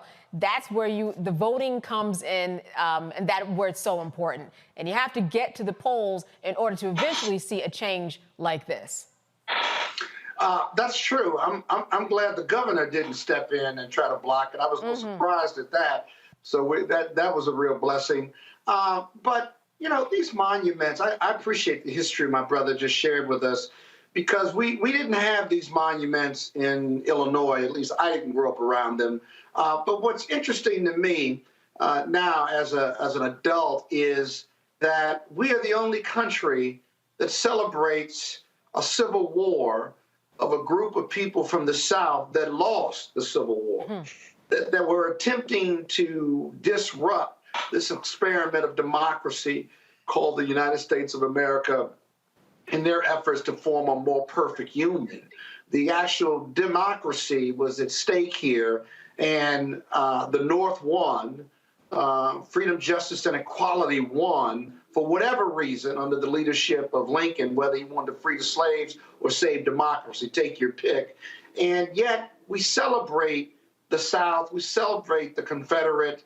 I mean, we celebrate with organizations, the monuments, anything referring to the South or the Confederacy ought to be barred by law as far as I'm concerned. Because if you go to Germany, right, you see no remnants of the Third Reich or of Hitler or the World War II and Germany's march towards conquering several countries. And yet here in the States, it's like we put our arm around our Southern brothers who threaten democracy and say it's okay, we were still all Americans. I've never seen anything like it, and it's illogical. And so we have to remember that. And so any images, any celebrations of the South, at least from a public standpoint, ought to be barred by law. Now, what you should do with these monuments and what have you, if they love the South and the daughters of the South and the men of the South who want to celebrate it and folklore to back in the day and make America great again, then you should put your private money together, create a museum, and put all those monuments in there, all the paraphernalia in there, all the historical documents in there. And when you want to go celebrate the South losing the Civil War, you ought to be free to go do that without my tax dollars at work. Right. Joe, you know, I think what it comes down to is who's telling the history, why are they telling a history, and what history are they telling specifically? And as we heard from Torrin, he was getting a history lesson by just passing through the park, that he had to actually go and research himself, and with his mother's help, was able to ultimately get it right. Fortunately, and you know, this is a reminder, right? Torrin's story reminds us all that we have to make sure that we're talking to our kids and that we're talking to our parents, we're talking to our grandmothers, we're talking to our aunts and our great aunts and our great uncles and our great grands, because we need to make sure we don't lose sight of this history, because often they lived these stories. Right. I remember my mom grew up in Indianapolis, and she talked about, and I asked her at one point, I said, have you ever dealt with segregation? And depending on who it is or who it is you ask, Indiana is either the northern capital of the South or the southern capital of the North. And she talked about a couple stories. Yeah, we were in an amusement park this particular time, and, you know, we were asked to leave. And then years later, our family was putting on the biggest family reunion at that time in state history. That was in the 90s. So I'm related to everybody in Indianapolis, but it's important to understand history. And the way that you keep from losing history is having discussions and having conversations. I believe that most people that are pro-Confederacy in terms of keeping statues up, they either don't know or won't admit that most of them went up in a response to what was going on with the Supreme Court and desegregation and laws changing in the 50s, et cetera, and the whole George Wallace thing. Most of them don't know that, or they don't want to claim it. Right. You know, and Southern pride is just it's just a code word for racism, being able to keep doing what we wanted to do in terms of slavery. And I had never seen such a consolation prize for some folk that lost. And so what we have to really do is make sure that we pass that history along and we talk to the people in our families. Let's record. Let's do some Zoom meetings. Let's put some things together. My wife's aunt Josie Johnson is the mother of civil rights in the state of Minnesota. And just record. I did a podcast with her.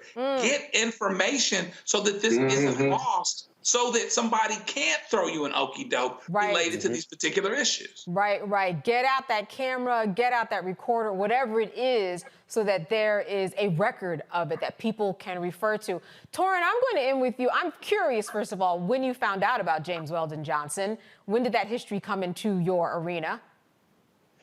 I became aware of that because my mother and my grandmother were really big on history. There we go. And And, you know, Jacksonville, when I was growing up, didn't really have a lot of places you could go to understand about Black history. There is a museum called the Ritz Theater in Springfield, where I learned a little bit about that. But I read The Souls of Black Folk when I was like 8 or 9 years old. And James Weldon Johnson talks about going to Atlanta first, and then he talks about coming back to Jacksonville. And it's like, oh, he was in Jacksonville? I didn't know that. And he talks about riding up and down Duval Street, which is still up in Jacksonville, and working at the cigar factory there and in Tampa and everything. So that made me get a little bit more curious. And then I found out that him and his brother moved to Harlem, and they were a big part of the Harlem Renaissance. And when you grow up in a city where you have these huge historical figures there, it sparks your interest and it makes you want to learn a lot more. So I started just walking around and figure out, talking to older people and everything. So that's how I learned. And like to the other brother's point, I think it is very, very important to talk to elders and get as much of this history documented as you can, because if you're blessed enough to have these elders with you and they're still here, we have some people who are 70s and 80s and their 90s. Get as much as you can. It may be painful. And we got to be aware too that some of our elders may not want to talk about this because they were in the thick of this and they still have some of that pain. But we got to have this history preserved for our future generations so they can understand where they've come from, what they went through, and where they can go. That's where that comes from. Absolutely. And I'm sure that your mom and your grandmother, they told you, and when you sing this song, you have to stand, right? I think that's what's beautiful about that song. It comes on and everybody has to, you got to put your phone down, you have to stop talking, you have to pay attention, lift every voice and sing, till earth and heaven ring. Ring with the harmonies of liberty. Now, if you can get that second and third verse, you're a winner. But keep quoting that second and third verse. Go through. Go ahead. I can't help you with it. I can't help you with it. Tears. Thou who has brought us thus are on the way. I don't want to get no trouble. All right, people, we will be back right after this break. You're watching Roland Martin Unfiltered. When you talk about blackness and what happens in Black culture, we're about covering these things that matter to us, speaking to our issues and concerns. This is a genuine people-powered movement. There's a lot of stuff that we're not getting. You get it, and you spread the word. We wish to plead our own cause. Too long have others spoken for us. We cannot tell our own story if we can't pay for it. This is about covering us. Invest in Black-owned media. Your dollars matter. We don't have to keep asking them to cover our stuff. So please support us in what we do, folks. We want to hit 2,000 people, $50 this month, raise $100,000. We're behind $100,000, so we want to hit that. Y'all money makes this possible. Check some money orders. Go to P.O. Box 57196, Washington, D.C. 20037-0196. The Cash App is $RM Unfiltered. PayPal is R Martin Unfiltered. Venmo is RM Unfiltered. Zelle is Roland at RolandSMartin.com. Grow your business or career with Grow with Google's wide range of online courses, digital training, and tools. Gain in-demand job skills with flexible online training programs designed to put you on the fast track to jobs in high-growth fields. No experience is necessary. Learn at your own pace. Complete the online certificate program on your own terms. Stand out to employers, get on a path to in-demand jobs, and connect with top employers who are currently hiring. Take one professional career certificate program or all 6. Earn a Google Career Certificate to prepare for a job in a high-growth field like data analytics, project management, UX design, cybersecurity, and more. All professional career certificate programs must be completed by December 31st, 2024. Scan the QR code to complete the application. There are 1,000 scholarships available. Grow with Google and J. Hood and Associates. Be job ready and qualify for in-demand jobs. Hey, what's up? It's Sammy Roman. Hey, it's John Murray, the executive producer of the new Sherry Shepherd Talk Show. It's me, Sherry Shepherd, and you know what you're watching, Roland Martin Unfiltered.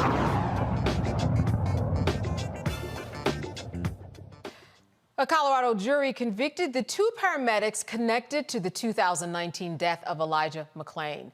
Now, Peter Chichuniek and Jeremy Cooper, two former members of the Aurora Fire Department, were called to the scene on August 24, 2019 to help McClain after he was stopped by the police. Cooper injected McClain with large amounts of ketamine, resulting in an overdose. Now, both paramedics have now been terminated. Chichuniek and Cooper are two of the 5 authorities charged in the homicide of McClain. Randy Rodema was found guilty of criminally negligent homicide and third-degree assault, and he will be sentenced in January. Jason Rosenblatt and Nathan Woodyard were acquitted of all of the charges. Now, when we think about all of the facts here to my panel, we're talking about this young man. There was a call. A local businessman thought that this young man in a ski mask looked very suspicious. We are talking corroded chokehold. His ski mask was never taken off. He vomited in his ski mask. No one assessed his vital signs when they showed up or asked how much he weighed. All of the math was wrong with the ketamine, and this is why they were in the situation that they were in. I want to go to you first, Scott. What do you think about the outcome of this? In fact, there was a higher charge that they were not found guilty of, reckless manslaughter. How do you feel about this decision? You know, this is a tough case for both sides because the criminal intent, right, and whether it's specific intent or general intent, you've got to be able to prove criminality and that the mindset of the defendants was either criminal negligence or disregard for what would normally be the conduct of these individuals that did not that reached beyond negligence, but reached the level of criminal negligence or indifference, depraved indifference, I think the statute says here. And the jury cut the baby in half, didn't think it was manslaughter, but certainly with this young man, if you want to inject them with this medicine and to either reduce the violence or reduce whatever was going on as a way of treating him, you've got to have some medical statistics or some vitals from this individual, or you can't do it. Now, the paramedics would argue that we didn't have time. We were making split-second decisions, and we needed to do something. I got it. But the simple fact that he's not responding doesn't mean you pump more into him. There's got to be some medical standards in your training. If you violated those standards, then as a result, you're not only going to face civil lawsuits, but in this particular case, because of the depraved indifference of your actions, then you certainly could face criminal charges. And in this case, it did, because there was no context, there was no information, they didn't even ask these questions before they started working on this young man, and it proved fatal to his life. But and Joe, I think that's what is key here. This young man would be alive. Yes, and what's key here, Joe, is that they were way off in terms of their assessment. They thought that he weighed 200 pounds when he weighed 140 pounds. So then we do get into a question of training. Their defense would say and argue in court that, listen, this is a really state and county level. This has nothing to do with any type of federal crimes, and that they rose to the occasion in terms of their training as we talked about, both sides. Really, it was really difficult to make this decision. What are your thoughts about the outcome of this? A lot, they did a lot of things wrong, really. They get to the scene. It takes them 7 minutes to make contact with Elijah McClain. They testified inconsistently than some of the things that showed up on tape. They said that he was saying gibberish, but there are specific sentences that he's saying, where he is cognizant about what's going on, but he feels threatened. The next thing that I would say, not to try to be funny, but this brother weighed $105. I mean, soaking wet. There's no way you look at this guy and say he's 200 pounds. There's no way. And then ketamine is very, very is potentially lethal if you don't have your weights right. I mean, They basically gave him 50% more ketamine than they should have. And then they said that they did it because of excited delirium, which, depending on who you ask, isn't a thing at all. Right. What it probably was is him lacking oxygen. Okay. And in any event, more to the point for everything, they say that they kept the police kept them from doing their jobs, but you don't hear them talking about that on tape. You don't hear them talking about that on the body cam. So that's not necessarily believable. And then to the point of what the police did or didn't do, they were in a situation where none of them was under threat. None of them. Given their size, the number of them versus the number of him, they didn't have anything to worry about with this kid. They didn't have to do it the way that they did it. The question becomes whether and to what extent you separate what the police did or didn't do. And by the way, they pretty much got off. One of them's back at work versus what the paramedics did or didn't do. But there are a lot of inconsistencies with what the paramedics said and what actually happened, saying that he was, a certain way on the gurney when he wasn't, saying that he was saying gibberish when he spoke very, very clearly. So there were some inconsistencies there, but they did, to the point made, decide to split the baby. And so there's criminally negligent homicide, not a specific intent for murder wasn't brought, but a general intent for manslaughter. They decided not to do either. But if you ask the mother, you ask this brother's mother, she'll say it wasn't justice. She'll say that it wasn't enough because at the end of the day, a couple of the cops are still running the street and they weren't prosecuted to the highest extent, or at least in terms of the success rate related to the manslaughter conviction, which would be difficult. Admittedly, it's very, very difficult to do, but she's not going to be satisfied with that. And so it's just unfortunate all the way around, because at the end of the day, it's not something that had to happen at all. They're precise and deliberate and careful when it comes to convicting these folks, but they weren't precise and deliberate when it came to dealing with this brother when they saw him. Yes, and no humanity at all, Joe. Didn't even take the ski cap off, seeing that he was down there and seeing that he was, convulsing or something, where he could have been spitting up, vomiting, which he was, and that made things worse. That's right. No doubt about it. Or to even see how young he was, to assess his age. That's right. To look at his face. You could see. Assessing his age. Yes. Torrin, I wanted to go to you. There's quite a legacy left here for this young man who liked to play music to animals, was a massage therapist, just nice by all accounts, minding his own business. What type of legacy does this leave? Because we look at the legacy and why it was kept alive. It really was his mother who was not letting this go as certainly as she should have. Well, I think there's two legacies here. One of them is a new legacy and one of them is a very old one. The first one is the fact that his mother was able to let the world know that this was a very beautiful, sensitive, talented young man whose life was taken from him. And that's something that I have to commend her for letting us see the humanity in him. The second legacy is the fact that this society often does not see the humanity in young black boys. The other two guests talked about the fact that this young man was 140 pounds and they said that he was 200.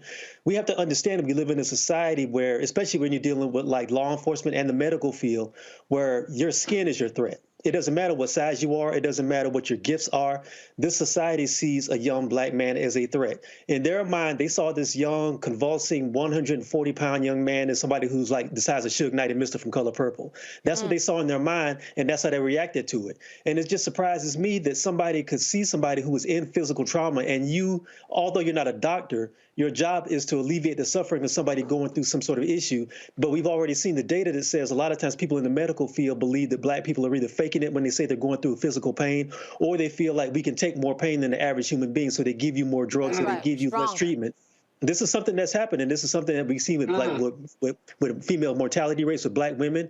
We see this with people, men who are in serious pain or maybe in cancer or maybe dealing with serious illnesses, who are given less meds because they feel like we're trying to get high of what we're trying to use. This is what happens when you don't see the humanity in a young man. This is what happens when you don't see the humanity in certain parts of your population. And I think this speaks to a larger issue in the medical field that really needs to be addressed. There's been some preliminary conversation about that, but we also have to talk about how many people have been injured and maimed and possibly killed in a medical field by people who don't have any empathy and don't have any understanding of us as human beings. That has to be addressed. Absolutely. All right. Well, we're certainly going to have our eye on this, because next is sentencing. So we'll see how that goes. All right. We'll be back after a short break.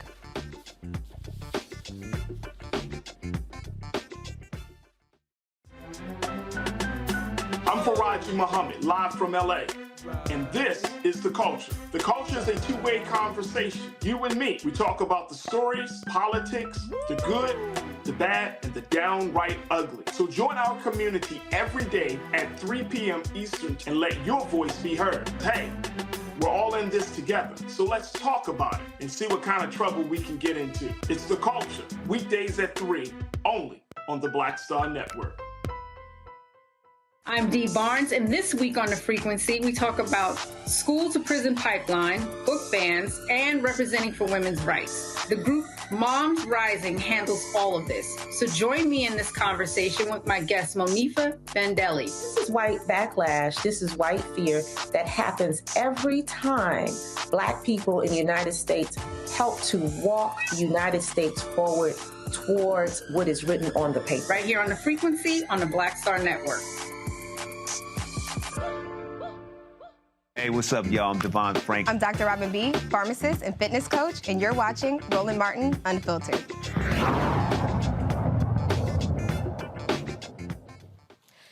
Do you know someone who can easily hit a home run or catch a pop fly with one eye open?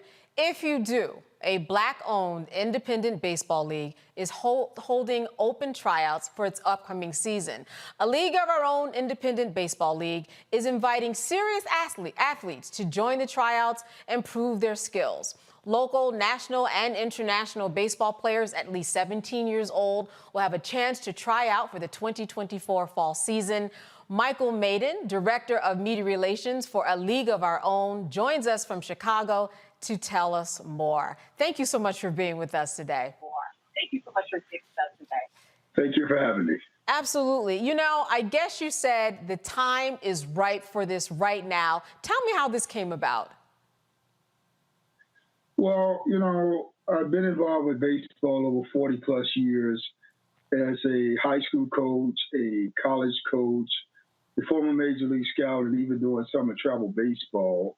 And I'm very disturbed about the lack of diversity in the game of baseball, and more importantly, the lack of African Americans in the game of baseball.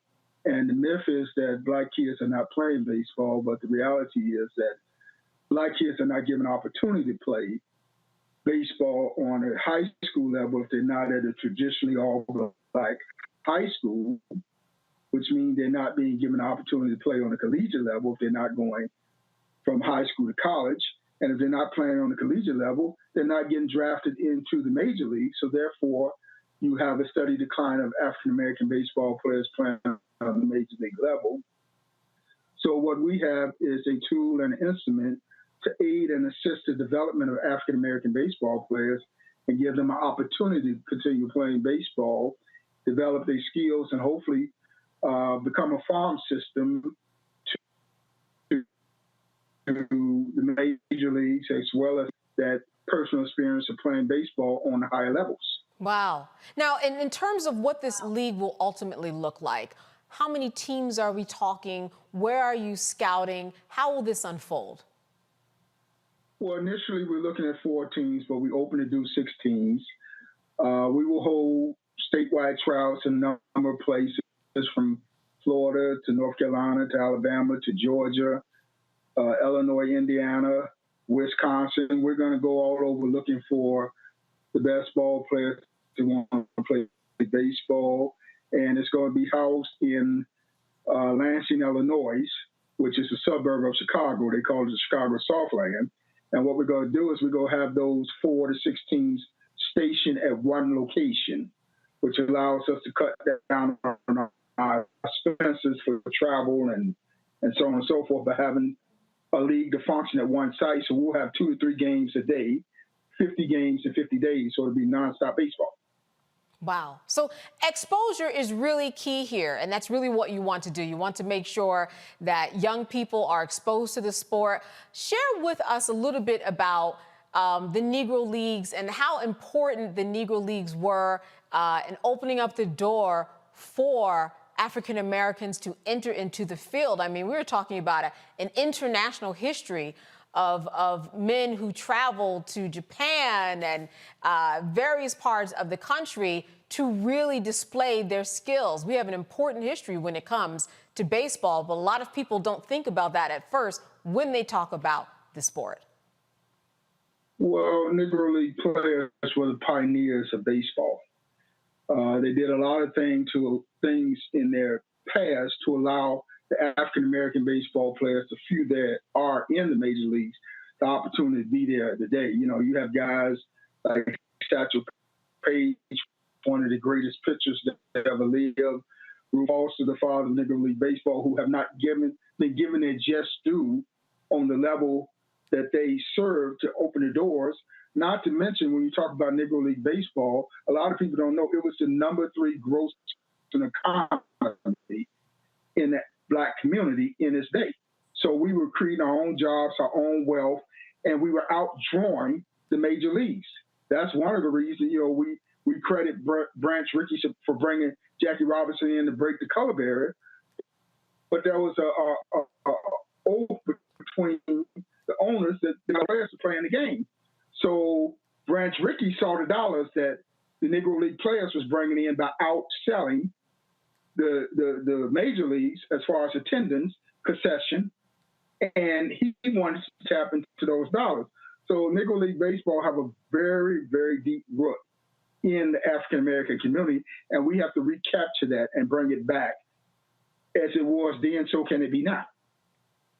Torin, I wanted to open up this panel discussion to you. First of all, what question do you have for Michael? First of all, Michael, it's an amazing thing you're doing. Thank you for starting this initiative. Can you talk a little bit about how a lot of Black athletes who may have a lot of different skill sets get funneled into basketball and get funneled into football at the expense of every other sport? And do you think that's something that was deliberate? And do you see a way to move people out of that way of thinking into something new like baseball? Well, you know, I think it's a myth when they say that we're losing kids to basketball and football. In my 40 years, basketball, football on the high school, college level has always been popular. But Black kids have been playing baseball when they were given the opportunity to. And, you know, I tell people, I always relate to the Jackie Robinson West Little League a few years back when they made it all the way to the Little League World Series. And they excited the nation. And more importantly, the Black communities, because they saw this all-Black team, Little League team from Chicago, playing baseball on the national stage. And I scratched my head and laughed because I said, being around, I knew there were many all-Black Little League teams out there in various cities that nobody knew about. And when we turn on the TV and see the Little League World Series, we see Japan and China, and we see the non-African-American teams playing in the Little League World Series. We had never seen a team make it that far. And when they made it, they captured the heart of the nation. We're playing baseball. Yeah, baseball is dying in the cities, but we're playing baseball. But the fact of the matter is, we're not getting the opportunities because we're being cut off. So they use the myth that baseball is too expensive. Travel ball, kids can't afford it. No, the fact of the matter is, at our HBCs, that used to be quote unquote historically Black colleges, we got less and less African-American players playing at HBCs because non-African American players and non-African American coaches are now running HBCs. And you got non-African American baseball players getting scholarships as minorities at our HBCs. So what does it tell you about the plight of our game and African American baseball play? Scott, question for Michael.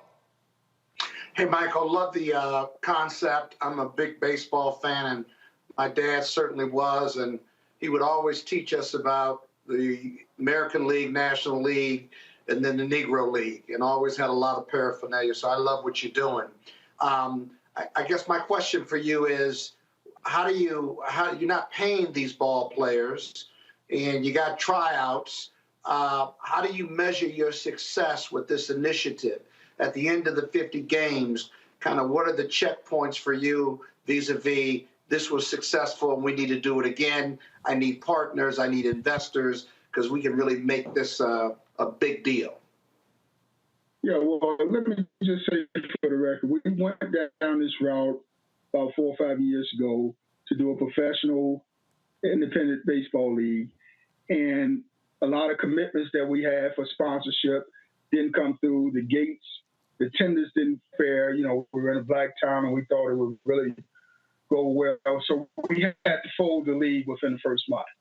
We reorganized the league to put it under our not-for-profit so we can go after grants and donations and we can get the community involved to give donations to help us sustain the league. And the reason why we did it as a pay-to-play league, 50 games to 50 days, a fall league. Number one, do it in the fall would not compete with all the other independent minor league, Major League Baseball because we operate in the fall.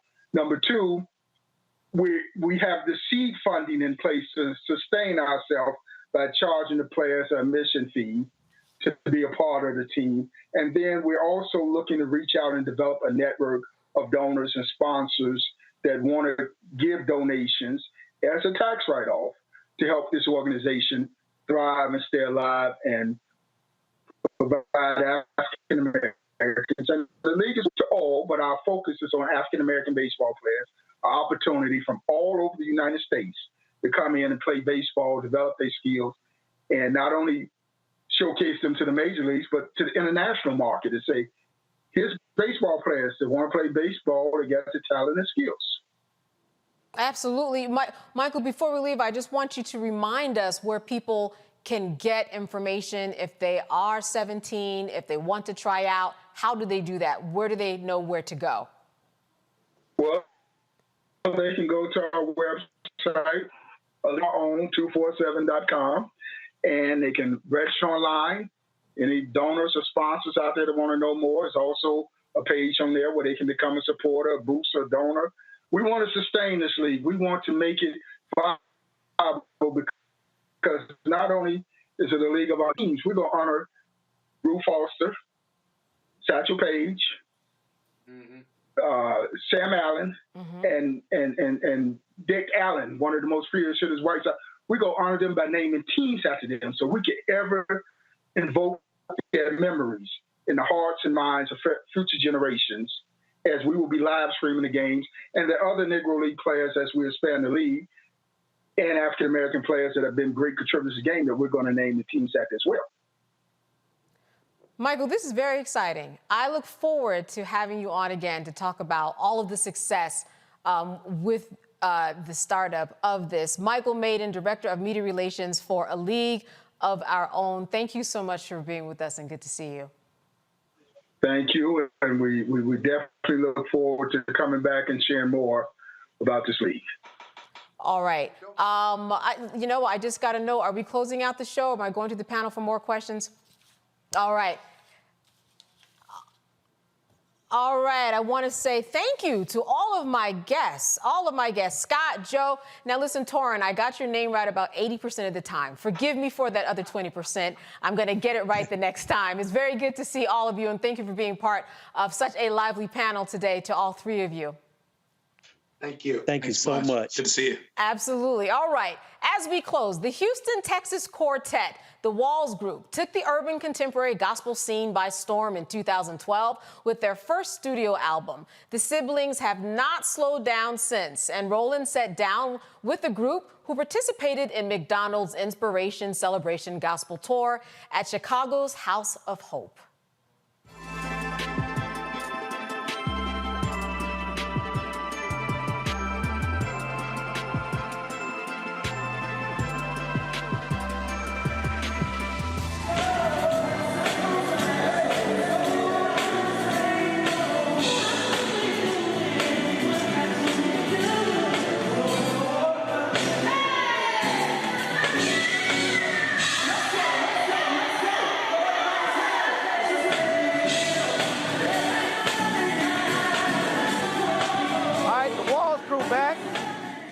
What's going on? We chilling. And you still extra. You know? How y'all let? Still crazy? Still crazy? How y'all let her sit? Did she come in first like, no, I'm sitting in the main seat? She actually didn't want to sit there. I wanted to stand. Sit there. And they made me sit here. Because I'm the shorty. I don't know. Oh, you a shorty? No, 5'9". You a shorty? Are you really? 5'9". What? -6? Yes. I know a whole foot. She talking about I'm 5'3". Right.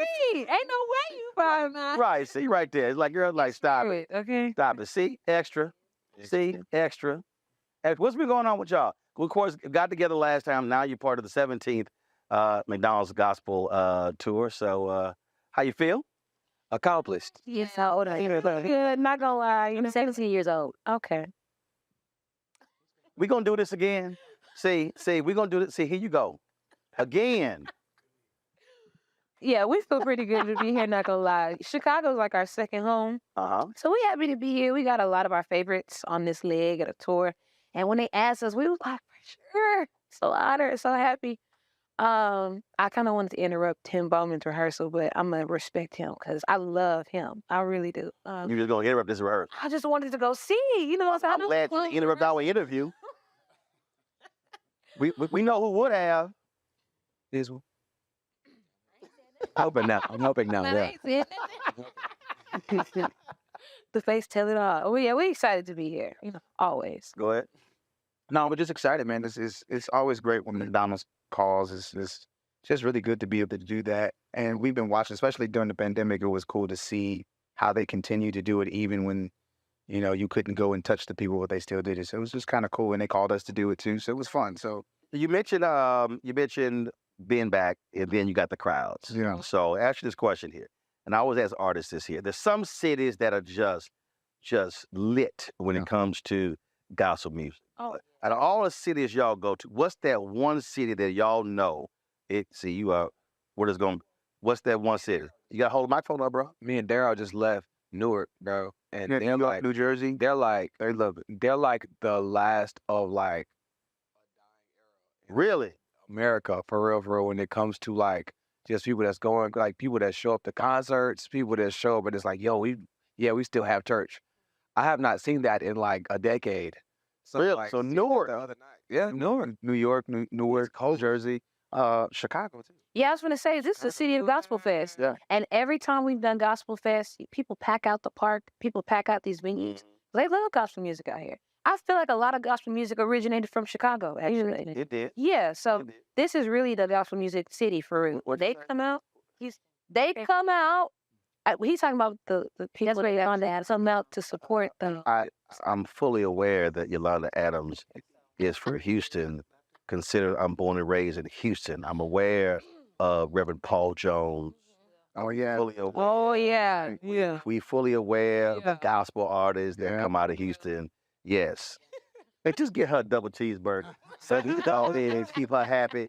Cause she hangry right now. Cause she the double cheeseburger and fries Well, let's say and a she's Coke. hungry outside. Uh-huh. So Chicago is just I love Chicago. sweet. Love Gotcha. Detroit. Detroit. Detroit, they do love the Lord over there. They do. They do though. They like to fight too, but they do all that. Also look at Now that's where the Clarksons is from. But when I say they show up and show out, Aretha, Queen. yeah, Queen. they show up and show out. I love Detroit. Absolutely. So I'm gonna ask you this here. I love the competition, especially the old school. Anybody who read Dream Boogie about Sam Cooke, like the old gospel groups, they used to have battles, and they would be like, "Hey, we about to kick y'all behind. We going out here to this." So if there was a gospel versus, who I don't want to. would y'all want on the other side of the stage? For us? Yes. Can we all give different answers? You got different mics, yeah. Versus Kirk. If that was a gospel dance off. versus in terms of battle in terms of y'all on one side of the stage, who would you love to see on the other side just to give a show for the fans? You smiling hard. This is a setup. What's you know it's not? It's just What love competition? I love it. I love for everybody to just be great. Well, we're a group. That's not fair. We're not. We're a group, but groups can have power rankings. They had that was a versus with Earth, Wind and Fire and the Isley Brothers. Oh, that's true. That's what I'm saying. I'm trying to solve the group. So who would he? I want to verse Kirk. And I want to dance off. A dance battle. Dance off? No, dance really. It's versus. It is. They just say Dance versus. America's Got Talent. Oh my All right, she'll try to dance. Okay, who you got? Who's a really prominent group? Like right now. I feel like all the groups that we could burn. Fine, get one of those. I think we lose. I am Because you got the groups, right? You have the Williams Singers, you got the Clark sisters. We would lose. You can't go into it saying we won't lose. Because look at the discography. We the new kids. I could never lose. Girl, I wanna compete with the whining. Oh, we lose it. Okay, so Maybe not. I think they're whining. Right, okay. I want to do the whining. You want the wildest. You want the wine. Okay, all right. Have you come up with yours yet? I want to go against Liv Ray. I want them. I want those guys. Actually, well, I want them to come back. I want them to come back. Actually, they're great. They're awesome in the All right. Okay, what's yours? First of all, you think you're gonna lose everybody, so he said Juanes. Do you know Barbara Juanes would literally wipe the floor with us? That's crazy. Just him by himself. man, you can't go into it. But we not haters. You gotta go. No, this first of all, this is not haters. What it is, I know what it is I'm trying to tell you. When I interviewed the OJs, the OJ said the four top, said the four tops of the spinners always gave them issues. What they said is, they said it was just always great because each group would just cause them to take their game to a whole new level. And so the whole thing, so it's not hate, it's not, I want to beat them to death. No, it's literally, all right, okay, because it's put on like great show for the fans, and then it's just the back and Do it got to be a gospel group? Okay, fine, let's go ahead and expand it. Who you want? Okay, who you want? Jodeci? I'm gonna outdance Bobby Brown like never. Everybody know Bobby gonna get he gonna get winded. What's wrong with you? That's an easy one. Bobby ain't even dancing. I ain't gonna lie, because they still got the moves. Wait a minute. But you have to realize, Stop it, girl. if we put our moves together for real, my prerogative, we're going to get Okay. You just said the Winans would dust y'all. I'm talking about discovery wise. New addition. You actually think? I got put me up against them. You actually think? Put me up against Ronnie, Michael, Ralph, Johnny, and sometimes. Listen, I seen them. I seen them recently in the airport. I got younger bonds, so we just gonna see who lasts the long. I don't know. See, you saw them in the airport. You ain't seen them on stage. See, that's my boys. Don't let me have to make. Hey, you know what? Call them and tell them we want the smoke. I want the smoke. I do. No, sis, you gonna sit. No, sis, you gonna sit here. And see, hold up. Which one of them do I want to call? I'm gonna call Johnny. I'm gonna call Johnny. I'm gonna call sis. No. You talking all this? We seen Johnny. You talking what? Don't call Johnny, please. You talking all this? I'm calling Johnny. I'm calling Johnny right now. Okay, there you go. There you go, Android girl. All right, so y'all sitting here. Since you want to challenge, you gonna be like, who? Since you want to challenge somebody, no, I'll tell you, though. No, I'm calling Johnny right now. I'm calling Johnny. See, Johnny might be on the road. Johnny might be on the road. So, okay. See, Johnny ain't picking up. Okay, let's see. I'm gonna call Michael. No, He heard the legend of us. The legend. He heard Daryl Solo last week. He got scared. Hold up, Michael. I think Michael got an Android. Let's see. You know what? Ronnie DeVoe got a FaceTime. Ronnie DeVoe got a FaceTime. Huh? No, but he's still sitting here. He's still. I love her.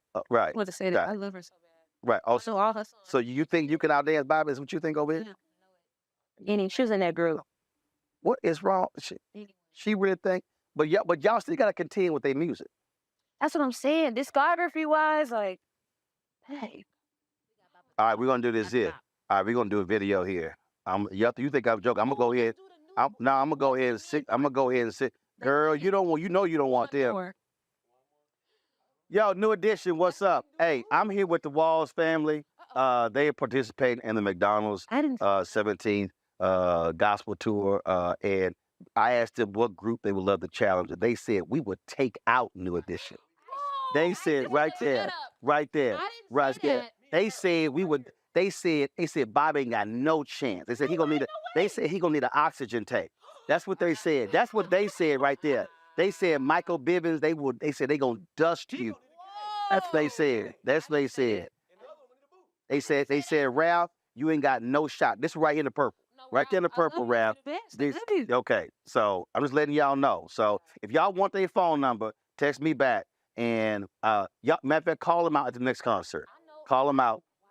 Call me out. Wow. Ralph, I know you're a doppelganger. He on a little. Girl, whatever. See that? Just need the stay strong. Bye, y'all. Y'all ain't got no sense. Y'all ain't got no sense. See right here. See right here. He'll bust that singing sensitivity too. I ain't playing. So, Bree Babineau started this, and I have to ask everybody this question because she's a little special. She's touched. And so I mentioned Zoom by the Commodores, Ada Lionel Richie, and she had no idea what Zoom was. You ain't never heard of Zoom? Girl, what is wrong with you? It's what you FaceTime on. You know, have an iPhone. no, first of all, boo, I got an iPhone. But here's the whole deal. Right now, your black card is in review status. Okay, so I'm not right now. So y'all got to answer the second question. Now, Tim got his black card back because he knew the second part. Then I mentioned Jeffrey Osborne and LTD. She had no idea who Jeff. I'm 19 years old. You know, I don't know what's that. Farrakhan in the Commodores. are you crazy? He was in a singing group, bro. Louis Farrakhan was a calypso singer. He wasn't in the Commodores. Y'all ain't never heard of Jeffrey Osborne, LTD, Stranger, Love Ballad. You ain't heard music before you were born? Yeah, I heard some of You know it. some gospel singers before you were born? I heard him do it decent. It's young enough. Black Card is in review status. What's the college? Black Card. No. Not right now. Neither Hathaway. Listen, the committee is meeting next Thursday to decide whether or not to revoke. Y'all got no, I'm revoking the. You asked me something. I'm revoking the group card, the individual card. So you know the OJs, but you don't know LTD. Charlie Fire, Charlie Wilson, Frank God. What is wrong? You knocked the Y'all got home. Nothing. The bomb on me. You dropped a bomb on me. The song is "You Dropped a Bomb on Me." Baby. Did you actually say? You heard it? Did she say you got the bomb in me? What did you knock the bomb on me? You knocked the bomb in me, y'all. Lord, she need to eat. Yeah, we done. Get her that cheeseburger and fries and that Coke. 'Cause my God. We